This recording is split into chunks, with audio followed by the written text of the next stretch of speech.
આજે આપણે આવી ગયા છીએ ઇલોરાની ગુફા જોવા માટે મહારાષ્ટ્રની ઐતિહાસિક જગ્યામાં. આ તમે જોઈ રહ્યા છો એ રમણીય ઝરણાનો નજારો છે. એ ઇલોરા કેવ્સમાં આવેલું આ વોટરફોલ છે. એકદમ લાઈવ વોટરફોલ. હ્યુજ ક્વોન્ટિટીમાં પાણી અત્યારે પડી રહ્યું છે. આજુબાજુ એટલી બધી ગ્રીનરી છે. આ ઇલોરા કેવ્સનો નજારો છે.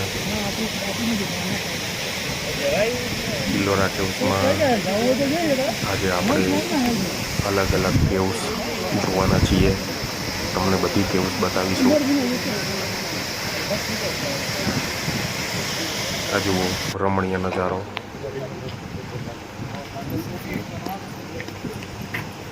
એવું માનવામાં આવે છે કે એક જ પથ્થરમાંથી આ આખી ગુફા બનાવવામાં આવેલી છે.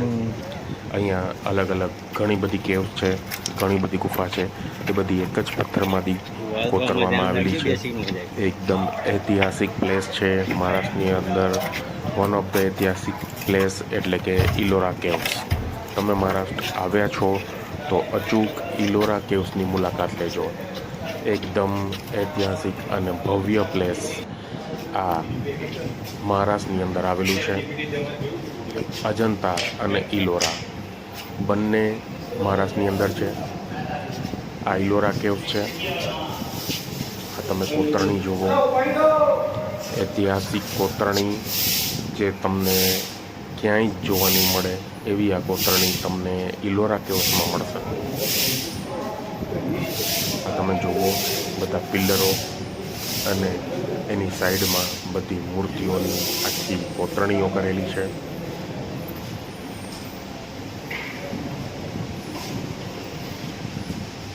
આ તમે જુઓ આખી દિવાલ અને એમાં બી આ ગાયની કોતરણી કરી છે.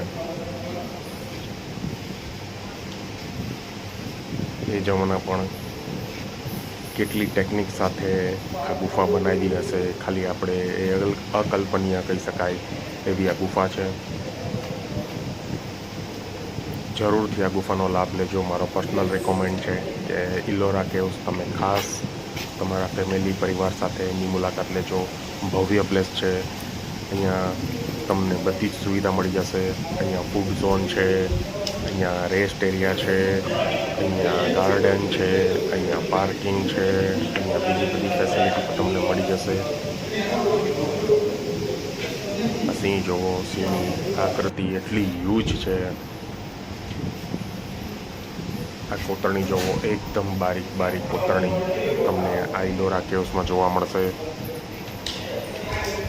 ભવ્ય પ્લેસ જેને કહી શકાય, ઐતિહાસિક ભવ્ય place, heritage place in India.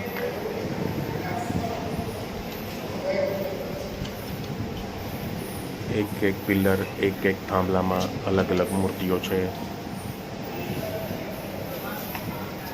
અલગ અલગ ભગવાન, અલગ અલગ દેવદેવીઓ પણ અહીંયા મૂર્તિઓ બનાવવામાં આવેલી છે. ઘણી બધી તો બહુ જ હાઇટવાળી મૂર્તિ બનાવી છે. એ જમાનામાં કઈ ટેકનિકથી બનાવી હશે એ જ એક બહુ મોટું આશ્ચર્ય છે. તમે જોઈ શકો છો દુર્લભ એવી ગુફાઓમાંની આ ગુફા છે. ઇલોરા કેવ્સ મહારાષ્ટ્રની અંદર આવેલું છે આ પ્લેસ. છત્રપતિ સંભાજીનગરથી માત્ર 30 કિલોમીટરના અંતરે છે. ત્યાંથી તમને ટ્રાન્સપોર્ટેશન પણ ઇઝીલી અવેલેબલ છે. ત્યાં બધી ગવર્મેન્ટ બસ, પ્રાઇવેટ બસ અને બીજા પ્રાઇવેટ વ્હીકલ પણ ઇઝીલી જાય છે અને ત્યાંથી આવે છે. ટ્રાન્સપોર્ટેશન બહુ જ ઇઝીલી છે. તમે મહારાષ્ટ્ર જાઓ તો ખાસ આ ઇલોરા કેવ્સની મુલાકાત અચૂક લેજો. આ કોતરણી તમે જુઓ દિવાલની અંદર, જોરદાર અતિ સુંદર કોતરણી કરેલી છે. એકદમ ભવ્ય લાગે છે. અહીંયા એક કેવથી બીજી કેવ તરફ જવા માટે તમને અહીંયાનું પર્સનલ ટ્રાન્સપોર્ટેશન છે. આ તમે જોઈ શકો છો સામે વ્હીકલ છે એ તમને યુઝ કરવા મળશે. તમે એમાં જઈ શકો છો. અમે એમાં બેસી ગયા છીએ. હવે એક કેવથી બીજી કેવ તરફ અમે જઈ રહ્યા છીએ. વચ્ચેનો જે નજારો છે એ ખરેખર બહુ જ જોરદાર છે. એકદમ ગ્રીનરીથી ભરપૂર તમે ફોરેસ્ટમાંથી નીકળતા હો ને એવો જ તમને અનુભવ થશે.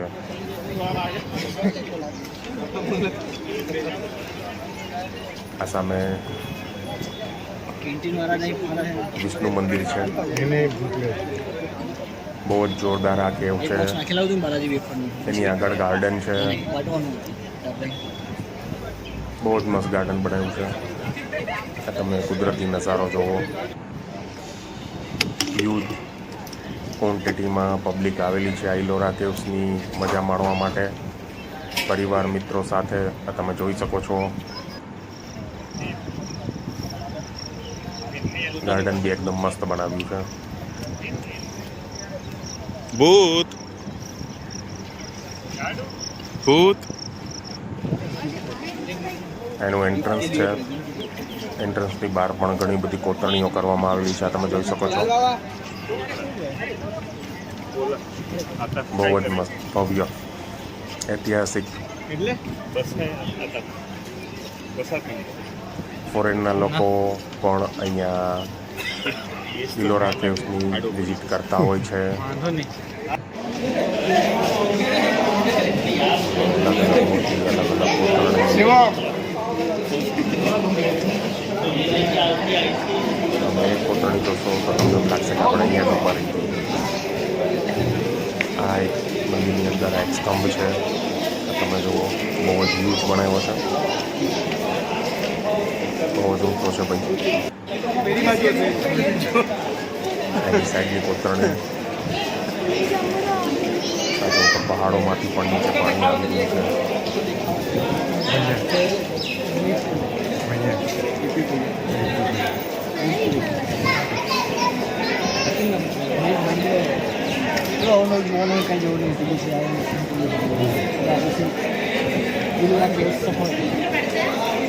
અહીંયાથી અજંતા કેવ્સ પણ નજદીક છે. લગભગ 1.5-2 કલાકનો રસ્તો છે ઇલોરા કેવ્સનો. એ પણ તમે જોડે જોડે એક જ દિવસમાં અજંતા અને ઇલોરા 2 કેવ્સ એક જ દિવસમાં માણી શકશો.